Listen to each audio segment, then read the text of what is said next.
Okay, good morning, everyone. Thank you again for joining the symposium today. My name is Carlina Monroe. I am an owner liaison with Seattle Housing Authority, and I will be presenting Bob and Mandy, who is the Housing Quality Standards Inspectors for King County Housing Authority. And at this time, I will read and introduce Bob and Mandy. For Bob Gross. Bob Gross joined the King County Housing Authority following a 20-year career in home inspections and construction. He came on board as a lead housing quality inspector 2 years ago.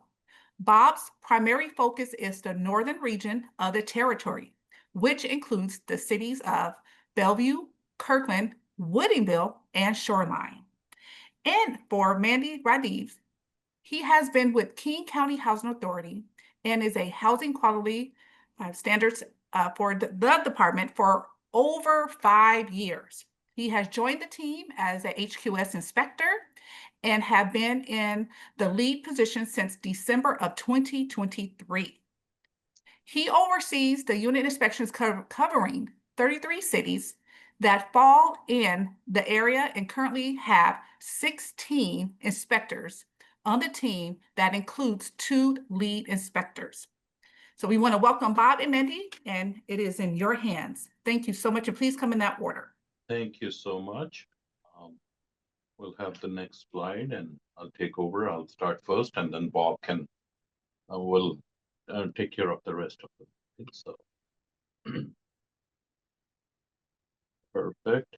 So the agenda today is HQS inspections by King County Housing Authority, and then special inspections by each public housing authority, which will be the King County, Tacoma, Seattle, Inspire inspections by Seattle and Tacoma Housing Authority. So King County Housing Authority, currently, we are still doing the HQS inspections, but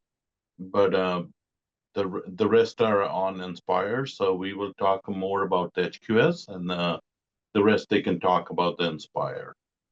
So next slide, please.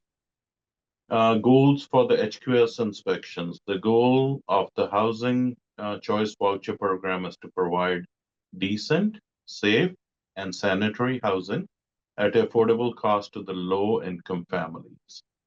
All units participating on the program must meet the minimum criteria established by HUD for the health and safety of the program participants. So next slide. So there are basically 3 kind of inspections. The initial inspections, which are when somebody moves in, we do initial inspection. So all units which are inspected must pass HQS inspection prior to contract approval. So that's when a client moves in. And all these are by HUD standard, they have to be annual or biannual. So all the units which our tenants live in are inspected either annually or biannually. So inspections are clustered by geographical location or tied to the recertification process. Inspections may be within 8 to 20 months of the initial inspection, from the first inspection when they move in. And the third kind of inspection is the special inspections. These are complaints by owner, tenant, or community, audit inspections, and vacate inspections. So these are basically done by request only, and our inspectors go to the unit and they take care of the inspections. Review. Next, please. So HQS.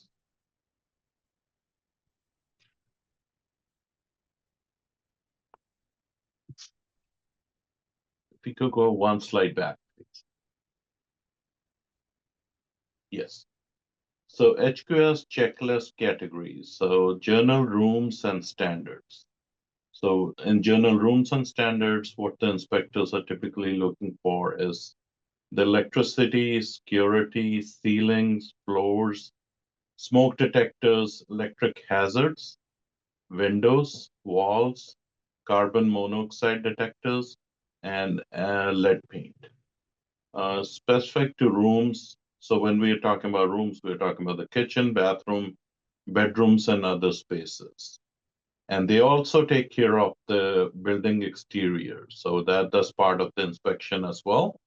And the categories which fall typically under the building exterior, they'll be looking at are the foundation of the building, the stairs, exterior surfaces, lead-based paint, rails and porches, roofs and gutters, tie down.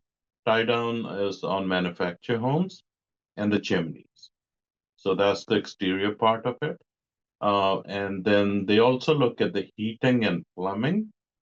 Uh, they want to make sure that there's no safety issues and adequately of heating equipment, and the place stays warm for people in winter time. They look at the water heaters. They also look at the plumbing and sewer connections, also the water supply. And then the fourth category is the general health and safety. So that includes the access to the unit, the garbage debris, the elevators. Elevators are typically the operation of the elevator as well as the permits of the elevators. So they are the valid, which are issued by L&I. They also look at the interior air quality, other interior and exterior hazards, infestation, refuse disposal, interior stairs and common on the halls too. So hall area, site and neighborhood conditions, and then of course they look at the lead paint certifications. The HQS checklist. So KCH encourages landlord and voucher holder to conduct self-inspection. So it's always advisable to do a self-inspection. Both the housing choice voucher participants and the landlords are responsible for maintaining the unit in accordance to the HQS. Participants must report urgent repair needs to landlords, and landlords must respond to the request for the maintenance. So make a list of the items that need immediate attention, and if they're life-threatening, then your landlord has to address. The following is a checklist of the items. So the items which we are looking for are electrical and heating. So all outlets, light switches, and fuse boxes are properly covered and secured with no cracks or breaks, and outlets are working and properly wired. So that's the electrical. Three-prong outlets are grounded or GFCI provided, and GFCI protected near water sources. So anytime in the kitchen area, it has to, if there's a outlet next to the sink area, has to be GFCI protected. Junction boxes and the breaker boxes are covered, so there's no open spaces on those. All utilities are on and working properly. So anything which is in the unit, including the appliances, have to be working. All heaters work in the unit, so that's another thing too. Non-visible fuel burning furnaces have been professionally serviced and document provided. So if you have a furnace which is in your attic area, we do need a service invoice on that. A boiler system has a current L&I certification, so that applies mostly to the bigger apartment complexes where there's a boiler system that also requires a certification, so like a permit. The elevator certification is current. Plumbing, all bathtub showers work and have hot and cold running water. There's proper discharge and all fixture present are working. So that's kind of standard. The stopper mechanism or attachment is working in the tub also. The toilet is working properly. There's no cracks in the lid, seat, or tank, no leaks or gaps, and it is secured to the floor. So it has to be properly working and secured to the floor. The bathtub is sanitary and properly caulked and sealed with no cracks in surround or tiles. The bathroom is vented with either an exterior window or exhaust. So if it has exhaust, well and good. Otherwise, if there's no exhaust system in it, if it has a window, that's acceptable as well. All sinks, toilets, and other fixtures throughout the unit are working properly with hot and cold water, no leaks or drips, and equipped with a P trap. So P trap's kind of important, which kind of saves it's the trap under the sink or other places where it's connected to the sewer or septic. So that kind of helps eliminate the gases to go in. So that's kind of a requirement as well. The hot water tank is equipped with a pressure relief valve and discharge line that extends to 6 inches to the floor or out of the building with the approved material. So typically it's brass or CPVC. So regular PVC is not acceptable. Earthquake straps are present or if required. So that's on the water heater. Go next one. So interior ceiling and walls are free of air and moisture leaks and do not have large holes and cracks. Floors are free of weak spots, loose or missing floorboards. Stack strips are secure and there are no tripping hazards. So floor, that's kind of important too, that the flooring is good and there's no tripping hazard. Cabinets and drawers are securely fastened. Doors work properly, open and close, latch and have strike, latch plate, and are free of large holes. Bedrooms have to have doors. There is at least one exterior window in each bedroom and in the living room. So that's a HQS requirement. So every bedroom, considered bedroom, has to have a window. Bedroom windows meet code conduct for fire and egress based on the year built. Windows open and close properly and have permanent locks. Windows are not broken or cracked and are weather tight and free of leaks. The bedroom, so what we consider bedroom is that it has to have at least 70 square feet, so a covered area. The unit is free of any evidence of mold or mildew. Units are equipped with a carbon monoxide detector on each level. So if it's one level, at least one, and if it's 2 levels, each level has to have. If it's 3 levels, again, that applies. So 1 per level. Smoke detectors are installed on the wall at least 4 inches. So if it's on the wall, it has to be at least 4 inches and not more than 12. So between 4 and smoke detector on ceiling are at least 4 inches from the wall. So it has to be away from the wall. If hearing impaired, a hearing impaired smoke detector is installed in bedroom and connected to the hall. So that in that case, it's the one with the light. So over to Bob now. Hi, everybody. This is Bob Gross, and I'm going over kitchen and food. First of all, the stoves and the burners, this is pretty standard, but the stoves and the burners must work and the oven must work. They must have drip pans below the burners.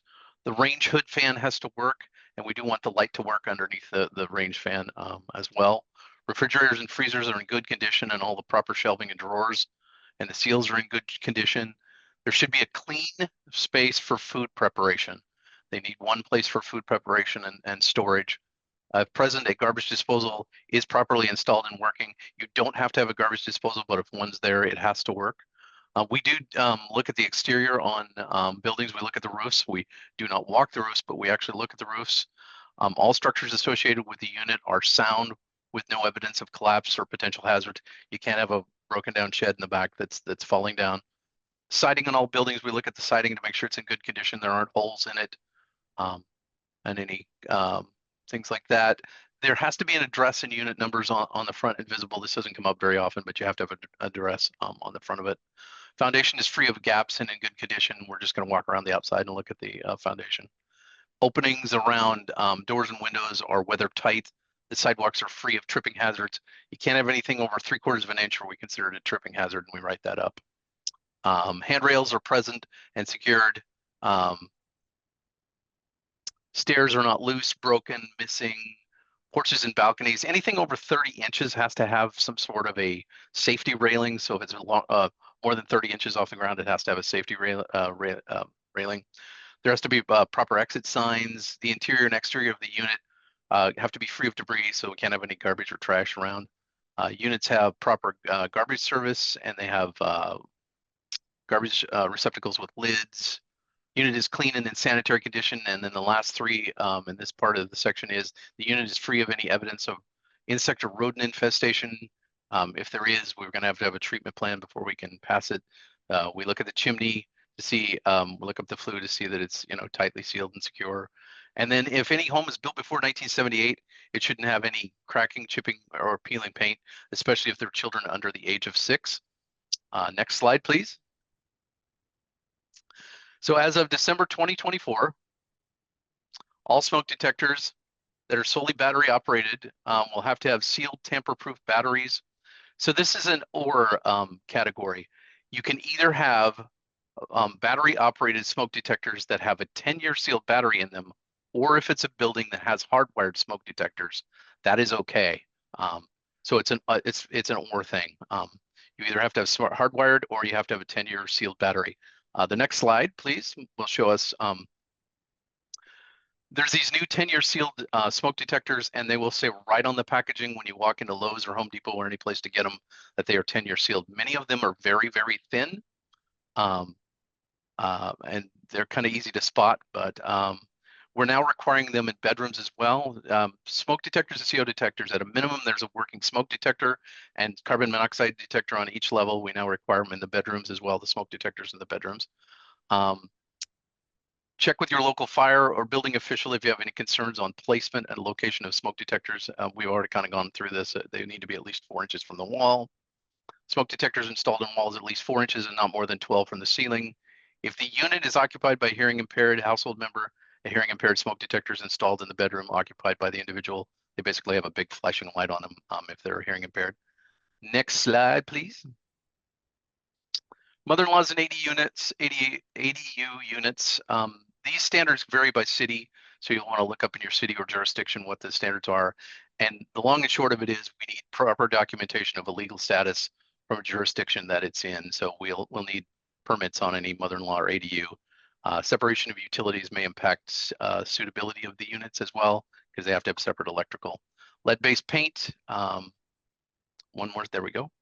If the house is built before 1978 and there's a child under 6, we're going to have to do an additional lead-based paint inspection, and we'll be looking for any chipping, cracking, peeling paint on those, and you may need to get a lead test. That is one of your options. There's also landlord is required to comply with federal lead paint disclosure and give out a pamphlet called Protect Your Family from Lead in the Home and provide proof of notification. The inspector will look for any signs of deteriorated paint, such as cracking, chipping, peeling. Next slide, please. How to prepare for inspections. You can always perform your own inspection. We really highly recommend it. Go through it and do your own inspection first. Review the list of common fail items. That's the list that you saw earlier that Mandy and I were going through, and we do send that out with every inspection. Make any repairs in advance, and then work with your tenant on any lease violations. Next slide. This should be, I believe, my last, I got 2 more slides. For the King County Housing Authority, we do complaint inspections. If you have concern about tenant maintenance of a unit or premise, first serve them a 30-day compliance notice, and then if there's no compliance, then let us know and we can do a complaint inspection. You can also determine At that point, if you want to proceed with additional legal action or eviction and charge the tenants for any repairs. An assigned inspector, once we get your complaint, will assign an inspector and they'll coordinate an inspection for you and come out and take a look at any repairs. The participant may face possible termination after a last chance notice is sent in by the inspector. To file a complaint request, there is a link on our website to file any special inspection and complaint inspection requests. Next slide, please. My last slide is vacate inspections. KCHA is not responsible for any tenant-caused damage. If a tenant causes extensive or malicious damage, you may request a vacate inspection. A vacate inspection can determine whether the tenant may continue to participate in the voucher program. Vacate inspection should not be used as a mitigation between a landlord and tenant. Once a vacate inspection is completed, the extent of damages will be reviewed by not only the inspector, but the manager and the senior housing specialist to determine if the tenant's participant in the voucher program should be terminated. If damages are not excessive, you should follow the landlord-tenant laws, and notifications must be sent to the tenant's last known address within 21 days of a tenant vacating. And the state of Washington offers some assistance. You'll hear about this later in our presentation about the landlord mitigation program. There is a participant that is going to present on that. Tenants should walk through the property with their move-in report checklist. You should do a move-in and a move-out with the checklist and take pictures as needed. That way it covers both people.